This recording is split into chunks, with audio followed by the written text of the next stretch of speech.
Bismillahirrahmanirrahim. Assalamualaikum dan selamat sejahtera kepada semua pelajar yang saya kasihi. Selamat bertemu dalam slot tuition online Perlis Mengaji. Terlebih dahulu saya ingin mengucapkan terima kasih yang tidak terhingga kepada semua pihak yang menjayakan program ini yang terdiri MAIP dan JAIB dengan kerjasama Kerajaan Negeri Perlis dan Jabatan Pendidikan Perlis. Sedikit bermengenalan tentang diri saya. Nama Cikgu Rosli bin Hamid dan biasanya dipanggil Cikgu Rosli. Sekarang mengajar di Sekolah Menengah Kebangsaan Datuk Jaafar Hassan. Sedikit tentang latar belakang. Dilahirkan pada 7 Februari 1966 di Kampung Gua Raja, Arau Perlis. Mendapat pendidikan awal di Sekolah Kebangsaan Kuala Pegang dan seterusnya Sekolah Menengah Kebangsaan Kuala Pegang, Sekolah Menengah Baling dan seterusnya meneruskan pendidikan di Maktab Perguruan Teknik Kuala Lumpur dalam bidang prinsip akaun dan melanjutkan pelajaran ke Universiti Sains Malaysia dan mula bekerja pada 1 Disember 1990 di Sekolah Menengah Kebangsaan Kampung Sertik, Karak, Pahang dan bertukar ke Sekolah Menengah Kebangsaan Bentong, Pahang dan seterusnya mengajar di Sekolah Menengah Kebangsaan Kuala Kerti 1, Baling, Kedah dan akhir sekali berada di Sekolah Menengah Kebangsaan Datuk Jaafar Hassan Perlis sehingga ke hari ini. Okey, tentu para pelajar telah pun bersedia untuk mengikuti pelajaran kita pada hari ini iaitu prinsip perakaunan. Dan cikgu harap para pelajar sekalian sudah pun menikmati makan malam dan bersedia dengan kalkulator dan juga alat tulis. Dan satu lagi tidak dilupakan, para pelajar perlu juga menyediakan telefon bimbit untuk mengambil gambar bagi menyalin soalan sebagai ganti kepada salin soalan. Tetapi jangan bimbang, walau bagaimanapun siaran ini boleh diikuti secara terus-menerus melalui YouTube dan masa itu pelajar boleh ulang seberapa kali yang pelajar suka supaya apa yang disampaikan pada hari ini dapat difahami. Okey, kita mula dengan format pentaksiran prinsip perakaunan.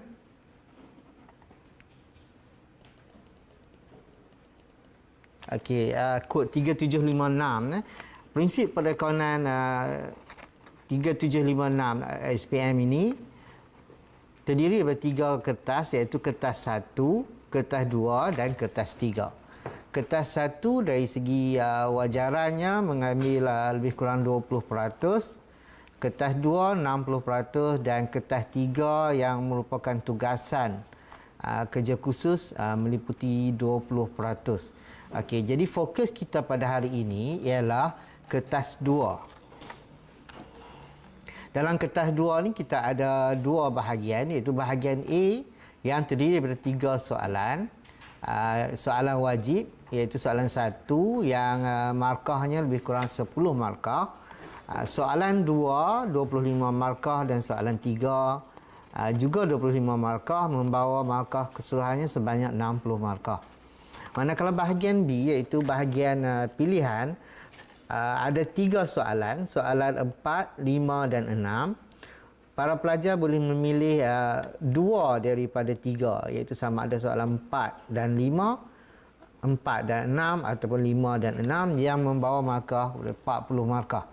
Okey, masa yang diperuntukkan ialah 2 jam 30 minit dan pelajar mestilah memperuntukkan masa yang secukupnya untuk menjawab ke-5 soalan yang dikehendaki dalam bahagian ini. Okey, kita teruskan ke bahagian kita fokus pada hari ini iaitu kertas 2 bahagian A, soalan 2 merupakan soalan yang penting dalam SPM dan kerap kali ditanya dalam peperiksaan SPM. Okey, tajuk soalan 2 yang hendak dibincangkan pada hari ini adalah akaun perdagangan dan akaun untung rugi.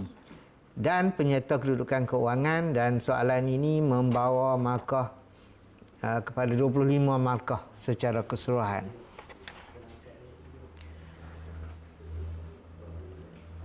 Jadi pelajar mestilah mengingat ada 6 langkah dalam masa kita menjawab soalan. Di ringkasan dia APUR, APUR dan PKK. APUR tu adalah singkatan kepada akaun perdagangan dan untung rugi, dan PKK merupakan penyata kedudukan keuangan. Okey, kita teruskan ke langkah pertama, atau langkah 1. Okey, langkah 1, pelajar dikendaki mengenal pasti item akaun perdagangan yang ada dalam soalan ini. Okey, nanti kita akan tengok soalan. Okey, dalam soalan ini, pelajar boleh secara mudahnya, biasanya di sekolah cikgu akan tunjuk 10 jari macam ni ya.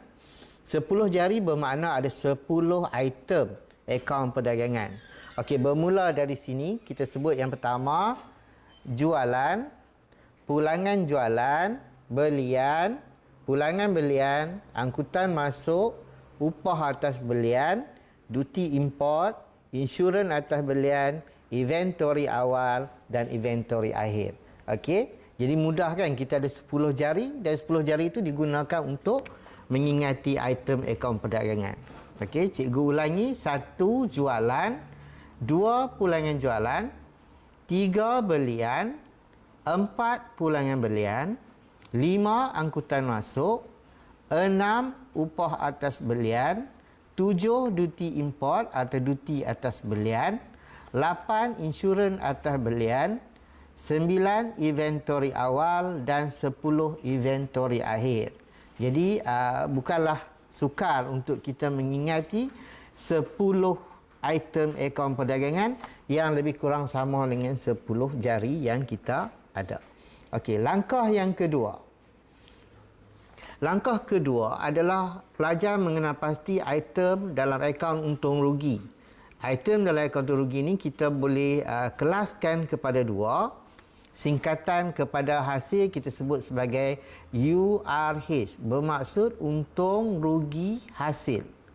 Dan satu lagi adalah URB, iaitu untung rugi belanja. Jadi dengan mengingati UR tu, pelajar tahu yang ini item adalah item untuk akaun untung rugi, dan H ni mewakili hasil. Begitu juga dengan sebelah belanja, URB adalah untung rugi belanja. Jadi dua ni mudah untuk kita ingat. Okey. Mula-mula kita tengok contoh URH atau dipanggil untung rugi hasil. Item dalam untung rugi yang merupakan hasil, salah satu contohnya sewa diterima, faedah atas simpanan tetap, pengurangan hutang ragu, hutang lapuk pulih, komisen diterima, faedah diterima dan diskaun diterima. Okey, ini adalah item untuk hasil yang dipanggil sebagai URH. Okey. Seterusnya kita lihat pula bahagian belanja dengan singkatan URB atau untung rugi belanja. Contoh yang dikemukakan di sini adalah kadar bayaran, gaji, sewa, diskaun diberi, susut nilai aset bukan semasa, alat tulis, promosi, pertambahan hutang ragu atau hutang ragu diwujudkan, faedah atas pinjaman, faedah atas overdraft bank, belanja runcit dan hutang lapuk. Ini adalah langkah yang kedua. Okey, seterusnya kita teruskan ke langkah yang ketiga. Okey. Langkah ketiga, semasa pelajar membuat latihan, elok rasanya kalau pelajar menyediakan dalam bentuk jadual seperti ini. Okey, dengan cara menyediakan jadual seperti ini, kita boleh mengkelaskan dengan mudah atau mengenal pasti item penyerta kedudukan keuangan yang terdiri daripada singkatan ABS, adalah aset bukan semasa, iaitu premis, perabot, lekapan, alatan pejabat, kenderaan dan mesin. Okey. Sebagai petua untuk mudah nak ingat bahagian ini, pelajar boleh menulis begini, ya. Kita boleh susun dalam bentuk satu ayat, iaitu pergi, yang mewakili P, premis, pergi Pulau Langkawi ambil kereta mewah. Okey, cikgu ulang. Okey, ada 6 perkara, iaitu pergi Pulau Langkawi ambil kereta mewah. Kerana aset bukan semasa ni hanya ada 6 sahaja, iaitu premis yang dipanggil sebagai bangunan, perabot, lekapan, alatan pejabat, kenderaan dan mesin atau jentera. Okey, yang kedua, kita kena pasti sebagai AS, iaitu aset semasa. Aset semasa ni boleh dikenal pasti, iaitu inventory akhir, akaun belum terima, tunai, bank, tunai runcit, insurans prabayar dan sewa belum terima. Untuk bahagian yang ketiga, kita kena pasti dengan perkataan LS, iaitu liability semasa yang terdiri daripada akaun belum bayar, pinjaman di bawah tempoh 1 tahun, faedah atas pinjaman belum bayar dan sewa belum terperoleh. Okey, seterusnya LBS adalah singkatan daripada liability bukan semasa yang terdiri daripada 2, iaitu pinjaman melebihi 1 tahun dan gadai janji.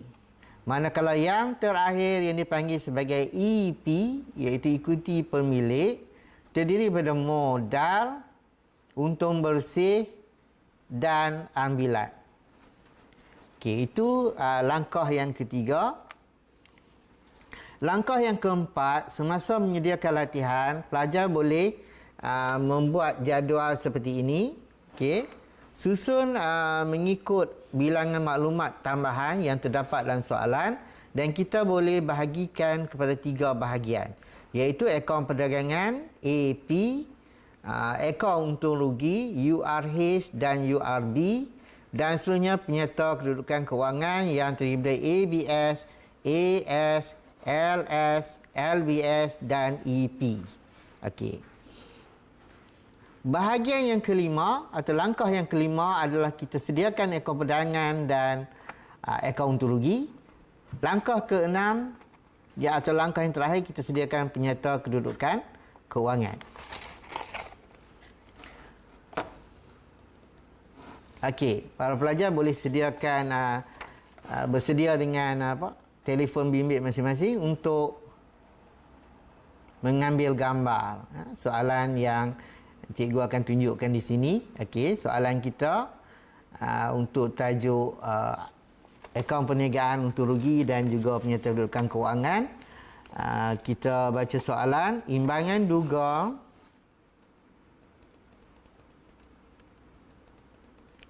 imbangan duga yang berikut diambil daripada perniagaan Nadia, sebuah perniagaan milikan tunggal pada 30 Jun 2019. Okey, ini bentuk sebahagian daripada imbangan duga. Petikkan imbangan duga, ya. Okey, dia ada bahagian debit dan juga bahagian kredit. Seperti yang pelajar sedia maklum, di sebelah debit ni kita boleh sebut dia sebagai ringkasan ABA. ABA. Apa itu ABA? ABA adalah aset, belanja dan ambilan. Jadi pelajar boleh menganggap bahawa senarai akaun atau senarai item ditunjuk di sebelah debit ni adalah terdiri daripada aset, sama ada aset, belanja ataupun ambilan. Okey, dia berada di sebelah debit.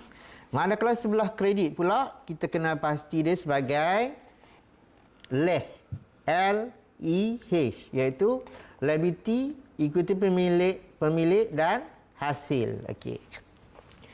Jadi di sini berdasarkan soalan ni, okey, cikgu teruskan ke bahagian bawah untuk pelajar mengambil gambar. Kita mula dengan angkutan masuk, komisen, duty atas belian, kenderaan dan sebagainya sampai ke bawah. Dan masa di sinilah pelajar biasanya akan menentukan AP, URB, URH, ABS, AS, LS, EP dan juga LBS. Kita tandakan di sinilah. Okey. Jadi untuk nak mudah, mungkin pelajar dah sempat ambil gambar. Okey, untuk bahagian maklumat tambahan ni dia yang akan dibincangkan, iaitu inventory pada 30 Jun yang bernilai 16,400. Nombor 1, 2, 3, 4, 5, 6, 7, 8 dan 9. Okey. Kita kena fahami soalan dahulu. Anda dikehendaki menyediakan A, akaun perdagangan dan untung rugi bagi tahun berakhir 30 Jun 2019. Dan bahagian B menyediakan penyata kedudukan kewangan pada 30 Jun 2019. Okey, kita teruskan ke langkah 1. Okey, berdasarkan daripada senarai soalan yang tadi, senarai imbangan duga tadi, item-item yang terdapat imbangan duga tu kita boleh ambil di situ, iaitu yang termasuk oleh ekor perdagangan terlibat angkutan masuk 1, duti atas belian 2, 3 belian, 4 jualan, 5 inventory awal, 6 inventory akhir, 7 pulangan jualan dan 8 pulangan belian. Okey, seterusnya item akaun rugi yang terdapat dalam soalan ini yang telah pun kita dapat kenal pasti, iaitu angkutan keluar ditanda sebagai URB, gaji URB, alat tulis URB, diskaun diberi URB, sewa URB, komisen diterima URH atau hasil, kadar bayaran URB, promosi URB, belanja am URB, dan yang ke-10 hutang lapuk terpulih URH, iaitu hasil.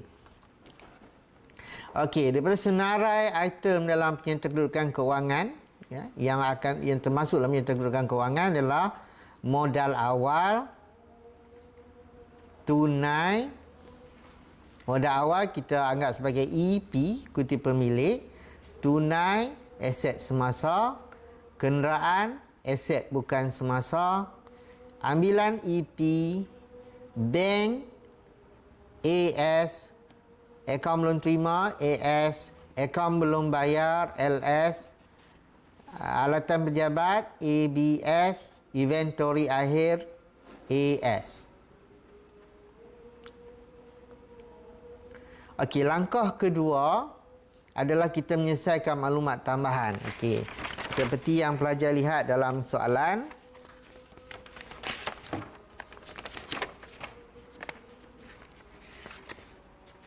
Okey. Item pertama dalam maklumat tambahan. Okey, kita tengok maklumat tambahan Inventory nombor 1, inventory pada 30 Jun bernilai 16,400. Okey, yang ni ditunjukkan dalam bilangan 1, inventory akhir masuklah ekor perdagangan. Kita tulis nilainya 16,400. Okey, akaun untung rugi tidak terlibat, tinggalkan. Dan sebenarnya inventory akhir yang sama akan dimasukkan dalam penyata kedudukan kewangan bernilai 16,400 sebagai aset semasa. Okey, maklumat tambahan yang kedua. Pemilik mengambil barang niaga bernilai 700 untuk tujuan promosi. Perkara ini terlupa direkod dalam mana-mana buku. Okey, fahami soalan dahulu. Bila pemilik mengambil barang niaga dan barang niaga itu digunakan untuk tujuan promosi, maka pengiraannya adalah seperti berikut. Okey, bila pelajar lihat pada soalan bahagian belian pada asalnya bernilai RM56,730. Oleh kerana barang niaga diambil untuk tujuan promosi, jadi kita akan tolak 700. Jadi belian sekarang adalah sebanyak RM56,030. Okey. Seterusnya, maklumat tambahan ni berkaitan dengan akauntur rugi, iaitu kita akan tambah RM700 barang niaga diambil untuk promosi itu kepada promosi yang sedia ada dalam imbangan duga. 780 tambah 700 dan jumlahnya menjadi 1480 dan tandakan terus sebagai URD, iaitu belanja. Seterusnya, urus niaga atau item yang sama melibatkan juga item ambilan dalam ikuti pemilik atau penyerta kedudukan kewangan. Kita kena tambah nilai sedia ada 540 tambah 700 menjadi jumlahnya 1240. Okey, seterusnya perkara yang ketiga, ada dua susut nilai di sini, iaitu susut nilai aset bukan semasa kenderaan sebanyak 20% setahun mengikut kaedah baki berkurangan. Okey, cara nak mengira bahagian ini adalah dapatkan nilai kenderaan pada harga kos. Okey, oleh kerana akaun perdagangan tidak terlibat, kita kosongkan. Dekat akaun rugi terlibat ya. Susut nilai kenderaan oleh kerana menggunakan kaedah baki berkurangan. Pelajar ambil nilai RM19,000, tolak dahulu jumlah susut nilai terkumpul kenderaan yang ada dalam soalan. Okey, bernilai 3,800 di sini. Selepas ditolak, okey, pelajar boleh terus darab dengan 20% dan jawapannya kita dapat 3040 dan terus ditanda sebagai untung rugi belanja. Dan di bahagian penyerta kedudukan kewangan, susut nilai terkumpul kenderaan yang lama iaitu 3,800 ditambah dengan nilai yang baru diperolehi tadi 3040 dan jumlah susut nilai terkumpul kenderaan yang akan dimasukkan dalam penyerta kedudukan kewangan adalah sebanyak 6,840 dan diletakkan di aset bukan semasa. Okey. Seterusnya kita akan mengira susut nilai alatan pejabat mengikut kaedah atas kos. Okey. Jadi cara nak mengiranya adalah pelajar ambil nilai kos alatan pejabat iaitu 12,600, kita darab terus dengan 10%. Jadi jawapan diperolehi adalah 1,260 dan terus ditandakan sebagai URB. Okey. Dan angka yang sama dimasukkan dalam susut nilai terkumpul alatan pejabat, cuma angka nilai 1,260 ni ditambah dengan jumlah yang ada dalam imbangan duga iaitu 2,520 dan jawapan yang diperolehi adalah 3,780 dan pelajar boleh tandakan sebagai ABS, aset bukan semasa. Okay. Seterusnya kita ke maklumat tambahan nombor 4. Komisen belum terima sebanyak RM400. Jadi RM400 ni pelajar perlu tambah dengan jumlah komisen yang ada dalam imbangan duga iaitu sebanyak 1,360. Okey, kita tambah komisen diterima, yang belum terima 400 ditambah dengan yang telah pun diterima, jadi membawa jumlah 1,760 dan terus ditandakan sebagai URH untuk untung rugi hasil. Manakala komisen belum terima yang terdapat dalam maklumat tambahan diletakkan terus sebagai aset semasa dalam penyerta kedudukan keuangan. Okay, perkara kelima. Insurans yang dibayar adalah untuk setahun mulai 1 Oktober 2018. Okey, kita tengok tarikh akaun perdagangan ni disediakan adalah 30 Jun 2019. Jadi, jika insurans mula dibayar pada 1 Oktober 2018, pelajar boleh kira menggunakan jari bermula dengan Oktober, November, Disember, Januari, Februari, Mac, April, Mei dan Jun. Okey, ada berapa? Ada 9 bulan. Okey. Jadi cara kita nak kira adalah begini. Okey, dalam Imman Duga ditunjukkan insurans tu bernilai RM1,200. Okey, untuk nak kita tentukan, untuk nak tentukan berapa harga insurans tu dalam setiap bulan, adalah pelajar sedia ambil nilai 1,200 bahagi dengan 12 bulan. Jadi kita akan dapat satu bulan adalah sebanyak RM100. Okey, RM100 kita darab dengan 9 bulan. Tempoh yang sepatutnya yang bermula daripada bulan Oktober 2018 sehingga 30 Jun 2019 adalah 9 bulan. Jadi terus kita dapat jumlah sebenar iaitu sebanyak 900 dan ditandakan sebagai URB. Okey, seterusnya insurans prabayar boleh dikesan begini ya. Dalam satu tahun ada 12 bulan. Jika 9 bulan digunakan untuk insurans sebenar, jadi 12 bulan tolak 9 bulan, kita ada insurans prabayar sebanyak 3 bulan. Okey. RM100 sebulan, kita darab dengan 3 bulan, kita akan dapat RM300. RM300 ini diletakkan dalam penyerta kedudukan kewangan sebagai aset semasa. Okey, perkara ke-6. Perkara ke-6,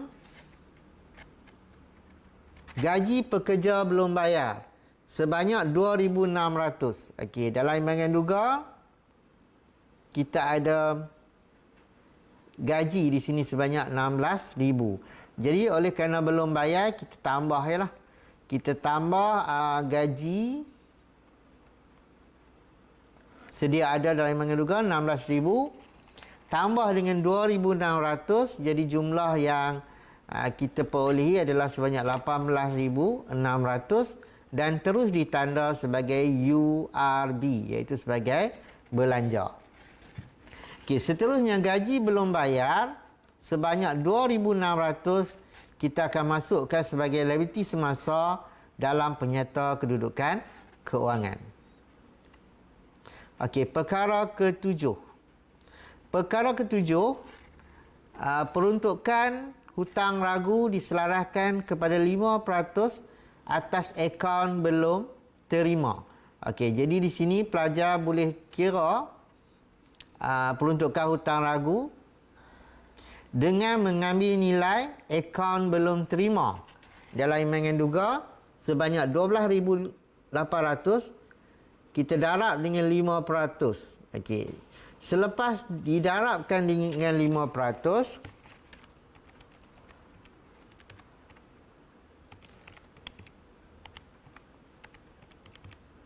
kita akan dapat 640. 640 perlu ditolak dengan jumlah peruntukan hutang ragu yang sedia ada dalam Imman Duga iaitu sebanyak 980. Okey, syaratnya mestilah jumlah yang baru diperolehi 640 kita tolak dengan 980. Okey. Selepas ditolak, pelajar akan dapat negatif sebanyak 340. Okey. 340 angka negatif itu kan dianggap sebagai hasil dan ditandakan sebagai URH. Okey. Manakala dalam akaun dalam penyerta kedudukan kewangan pula, peruntukan hutang ragu diambil adalah berdasarkan kiraan terus iaitu 12,800 darab dengan 5% iaitu 640 dan diletakkan sebagai aset semasa. Okey, bahagian yang terakhir.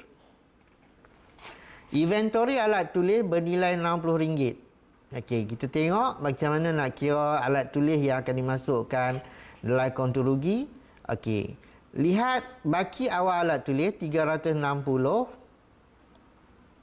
Kemudian kita tolak dengan inventory alat tulis pada akhir tahun kewangan sebanyak 60 dan pelajar akan dapat jumlahnya sebanyak 300.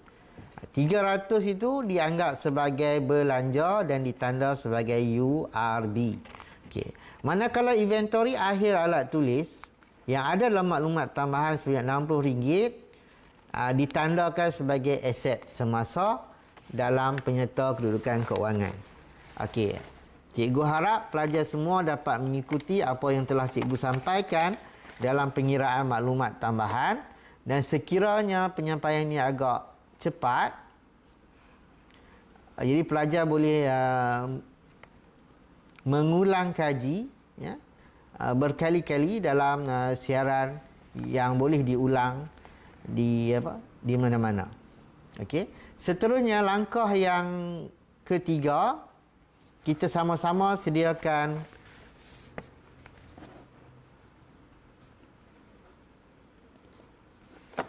kita sama-sama sediakan jawapan untuk soalan latihan ini.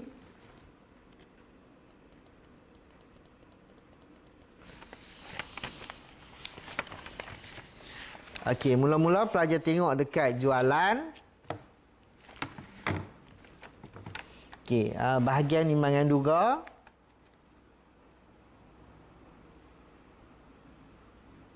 Sebanyak 120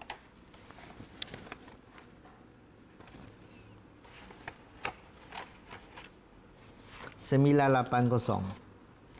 Kemudian dalam imbangan duga tu ada pulangan jualan. Jadi kita akan tolak dengan pulangan jualan. Berapa pulangan jualan? Tengok dekat soalan. Pulangan jualan berada di sebelah debit, iaitu sebanyak RM350.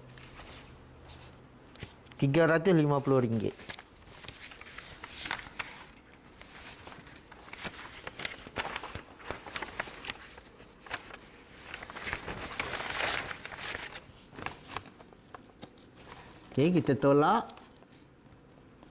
Dan seterusnya jawapan yang diperoleh adalah 120,630. 120,630. Dan jawapan ni terus ditulis sebagai jualan bersih. Jadi jualan tolak pulangan jualan, dapat jualan bersih. Okey, seterusnya selang sebaris. Kita akan tulis tajuk kecil iaitu kos jualan. Okey, inventory awal ditulis di kolom yang kedua, 12,500. Kemudian pelajar akan menulis belian sebanyak 56,030. Kita akan tolak dengan pulangan belian sebanyak 540.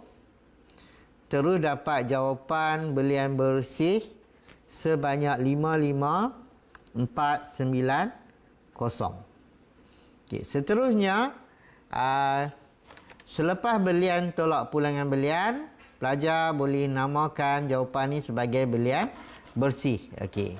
Kita ada bahagian satu lagi yang dipanggil sebagai Audi yang ada dalam soalan ni, iaitu dua perkara, iaitu angkutan masuk dan juga duti atas belian. Okey, masukkan angkutan masuk dan duti atas belian sebanyak 1460 dan pindahkan jawapan sebagai 57,140 dan jawapan ni dinamakan sebagai kos belian. Okey, seterusnya para pelajar perlu menambahkan inventory awal dengan kos belian. Kita tambah 12,500 tambah 57,140.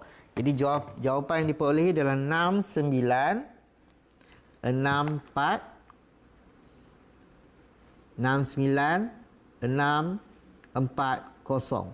Dan jawapan inilah yang dinamakan sebagai kos barang untuk dijual. Seterusnya pelajar akan tolak dengan inventory akhir. Inventory akhir telah pun ditunjukkan dalam maklumat tambahan 1 yang bernilai sebanyak 16,400. Okey, selepas ditolak, jawapan tu kita pindahkan ke sebelah dan bawah. Jawapan yang diperoleh adalah sebanyak 53,240. Okey. Bila berada di kedudukan sebagai kos jualan, langkah seterusnya adalah pelajar mengambil jumlah jualan bersih. Kita akan tolak dengan kos jualan. Selepas ditolak, jawapan yang diperolehi adalah dipanggil, oleh kerana jawapan yang kita dapat adalah positif, iaitu sebanyak 67390, angka yang positif, maka jawapannya dinamakan sebagai untung kasar. Okey. Cikgu harap pelajar dapat ikuti latihan sampai ke tamatnya akaun perdagangan, iaitu bermula daripada jualan, tolak pulangan jualan, kita namakan ini sebagai jualan bersih, kemudian selang sebaris, tolak kos jualan, kita susun inventory awal di kolom kedua, belian, tolak pulangan belian, dapat belian bersih, kemudian belian bersih tambah angkutan masuk, tambah duty atas belian, dan dapat kos belian. Kos belian seterusnya ditambah dengan inventory awal, dapatlah jawapannya kos barang untuk dijual 69640. Kemudian kita tolak dengan inventory akhir yang terdapat di maklumat tambahan nombor 1, dan kita dapat jawapan sebanyak 53240. Seterusnya jualan bersih 120630 ditolak dengan 53240, dan kita dapat jawapan sebanyak 67390 yang dikenali sebagai untung kasar. Okey. Langkah seterusnya adalah kita akan sambung dengan bahagian akaun rugi yang terdiri bertambah hasil dan tolak belanja. Okey, jadi kita teruskan. Komisen diterima melalui jadual yang telah pun disediakan tadi adalah sebanyak 1760, tambah dengan hutang lapuk terpulih 1080,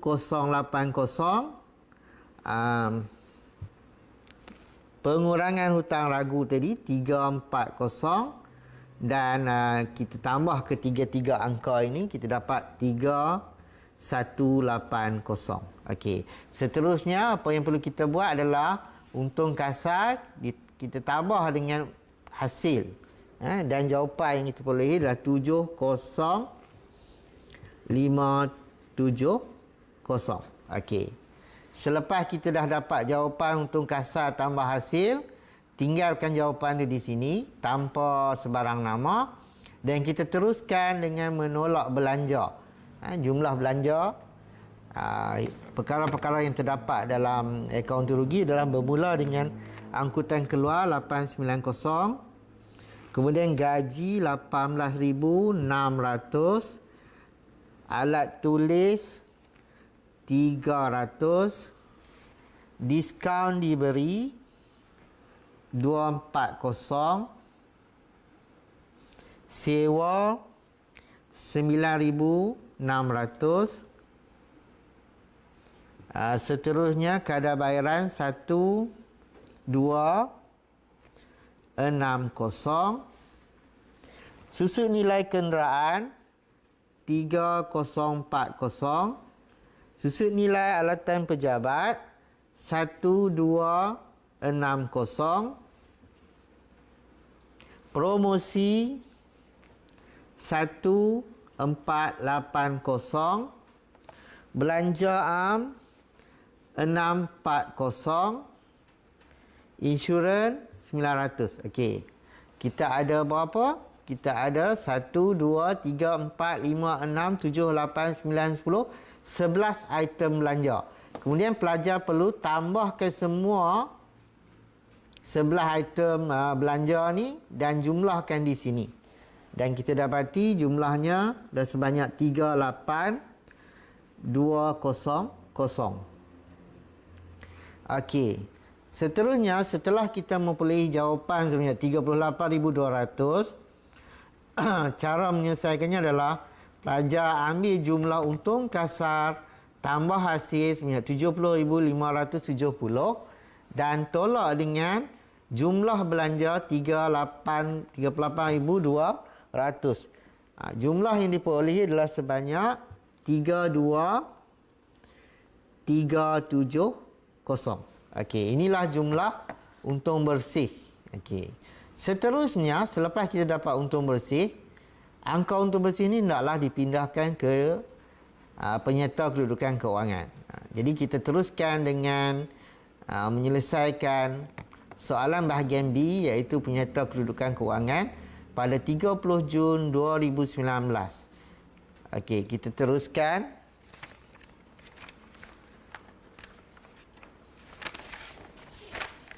Okey, pelajar boleh menulis kenderaan pada nilai kos 19,000. Kemudian kita tolak jumlah susut nilai terkumpul kenderaan sebanyak 6840, dan kita dapat jawapan pada nilai buku sebanyak 12160. Okey. Seterusnya, alatan pejabat, ambil alatan pejabat pada nilai kos sebanyak 12,600. Kita tolak dengan susut nilai terkumpul alatan pejabat sebanyak 3780, dan jawapan diperolehi adalah 8820. Okey, kedua-dua angka nilai buku ini pelajar perlu tambahkan untuk dipindahkan ke bahagian jumlah menjadi 20,980. Okey, kita teruskan ke bahagian seterusnya, iaitu mengisi bahagian atau menyediakan bahagian aset semasa. Pelajar boleh menggunakan kolom yang ketiga, iaitu pindahkan inventory akhir ke kolom yang ketiga sebanyak 16,400. Akaun belum terima oleh kerana ada pengiraan, kita kira dia di kolom yang kedua 12,800. Tolak dengan peruntukan hutang ragu 640, dan bagi jawapan di sebelahnya sebanyak 12160. Okey, seterusnya kita masukkan jumlah tunai 1140, bank 47,890, komisen diterima 400, insurans prabayar 300, inventory akhir alat tulis 60. Dan jumlahkan di sini, kita dapat jawapannya 78,350. Okey, seterusnya kita akan tolak liability. Dalam liability ni kita ada dua item, iaitu akaun belum bayar dan gaji belum bayar. Okey, akaun belum bayar nilainya 10,660, dan gaji belum bayar sebanyak 2,600. Okey, tambahkan, bawa jawapan ke sebelah. Jawapannya berjumlah 13,260. Okey, langkah seterusnya adalah mencari modal kerja. Untuk mendapatkan modal kerja, pelajar boleh menjumlahkan, iaitu ambil jumlah aset semasa sebanyak 78,350, tolak 13,260. Jadi selepas ditolak, kita dapat jawapan 65,090. Okey, apa yang kita nak buat di bahagian ini seterusnya? Okey, selepas dapat modal kerja, kita akan jumlahkan jumlah aset bukan semasa sebanyak 20,980. Kita akan tambah dengan modal kerja sebanyak 65,090, dan jawapan yang diperolehi adalah 86,070.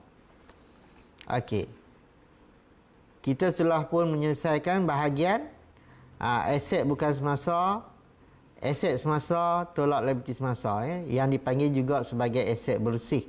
Okey, seterusnya kita ke bahagian satu lagi, iaitu mengira bahagian ikuti pemilik.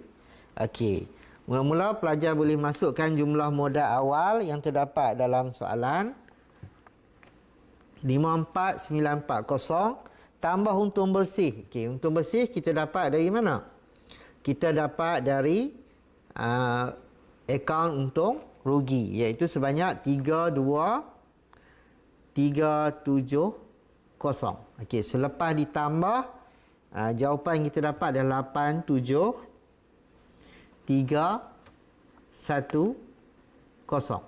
Okey, dapat ya. Okey, seterusnya kita akan tolak dengan ambilan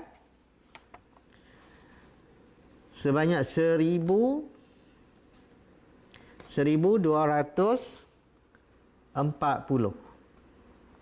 Okey, selepas ditolak kita akan dapat jawapan 86070.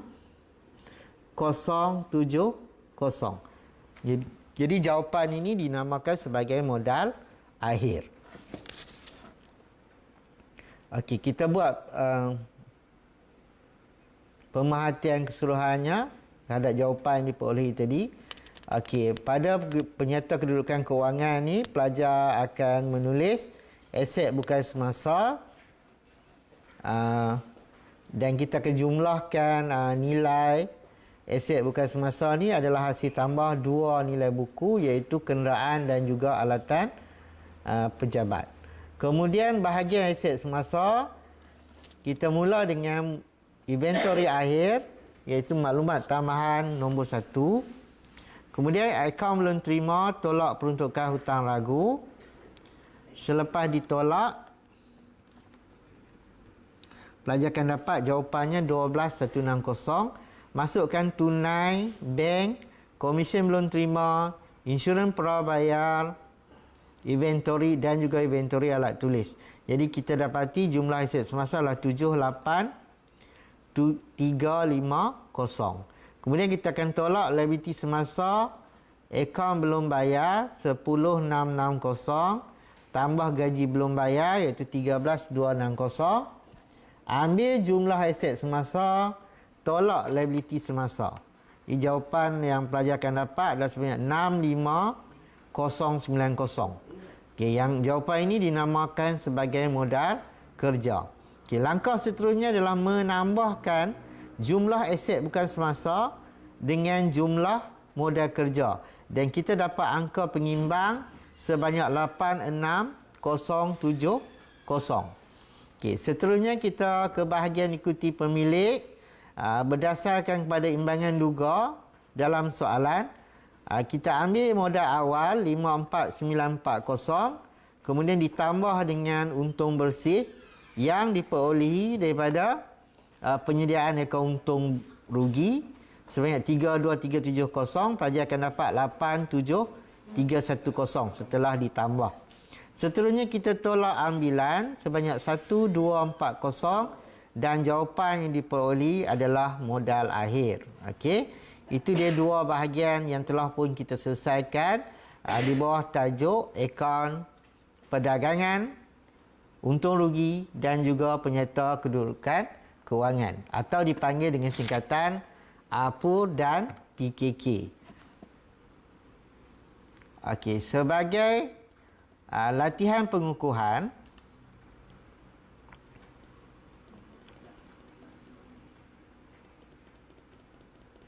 sebagai kesimpulan daripada apa yang telah pun kita pelajari pada hari ini, jadi pelajar bolehlah cuba untuk menjawab bahagian ini.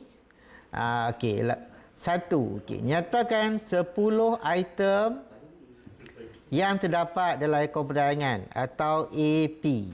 Okey, 10 item. Ingat 10 jari yang cikgu tunjukkan tadi. Okey, jawapan dia adalah jualan, pulangan jualan, belian, pulangan belian. Kita ada Audi, angkutan masuk, upah atas belian, duty import, insurans atas belian, dan dua lagi adalah inventory awal dan inventory akhir. Okey, bagus. Ramai yang dapat menjawab dengan baik.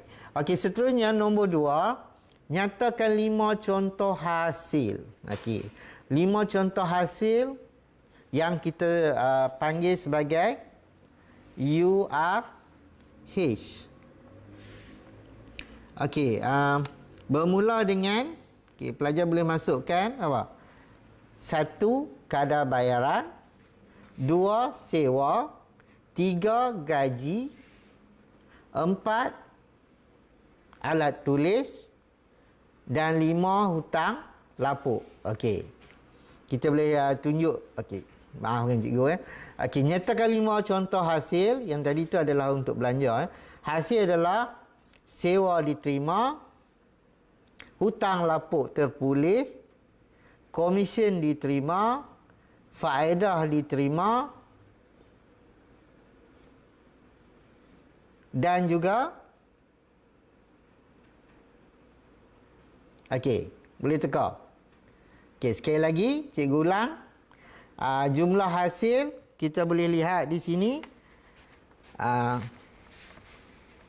Komisen diterima, faedah diterima, sewa diterima, hutang lapuk terpulih, dan faedah atas simpanan tetap. Okey, contoh belanja. Belanja ada banyak contoh yang pelajar boleh ingat balik. Antaranya kadar bayaran, gaji, alat tulis, hutang lapuk, dan juga sewa dibayar. Okey, yang keempat, nyatakan 6 contoh aset bukan semasa. Aset bukan semasa sebagaimana cikgu sebut tadi. Pergi Pulau Langkawi, ambil kereta mewah. Okey, yang pertama adalah premis, perabot, lekapan, alatan pejabat, kenderaan, dan juga mesin. Okey, soalan yang kelima, nyatakan 5 contoh aset semasa.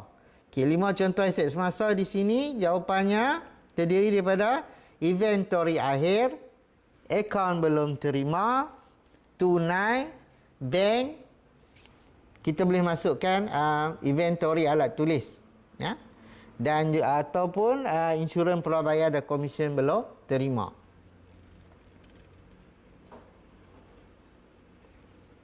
Okey, seterusnya soalan yang keenam, nyatakan 4 contoh liability semasa. Okey, 4 contoh liability semasa di sini adalah gaji. 4 contoh liability semasa adalah kadar bayaran, gaji belum bayar, apa-apa saja yang belum bayar, dan juga sewa belum terperoleh. Okey, seterusnya nyatakan rumus untuk mengira peruntukan hutang ragu adalah akaun belum terima darab kadar peruntukan hutang ragu. Okey, nyatakan rumus untuk mengira sud nilai aset bukan semasa mengikut kaedah baki berkurangan nombor 8 adalah aset, sebarang aset, katakan perabot, darab dengan susut nilai terkumpul perabot yang ada dalam imbangan duga, dan kita darab dengan kadar susut nilai perabot yang telah pun ditetapkan dalam maklumat tambahan. Okey, yang terakhir nombor 9, nyatakan rumus untuk mengira susut nilai aset bukan semasa kaedah atas kos. Caranya adalah kita ambil kenderaan darab dengan kadar susut nilai yang telah pun ditetapkan. Jadi itu dia 9 soalan pengukuhan yang perlu difahami oleh pelajar. Sebagai apa? Sebagai kesimpulannya pada hari ini, kita telah pun mempelajari akaun perdagangan dan untung rugi dan penyerta kedudukan keuangan. Okey. Dalam latihan di bawah tajuk prinsip akaun ini, setiap latihan haruslah berulang-ulang. Dan cikgu tegaskan di sini, dalam bahasa Inggeris kita sebut repeat to remember dan and remember to repeat. Okey, akhir kata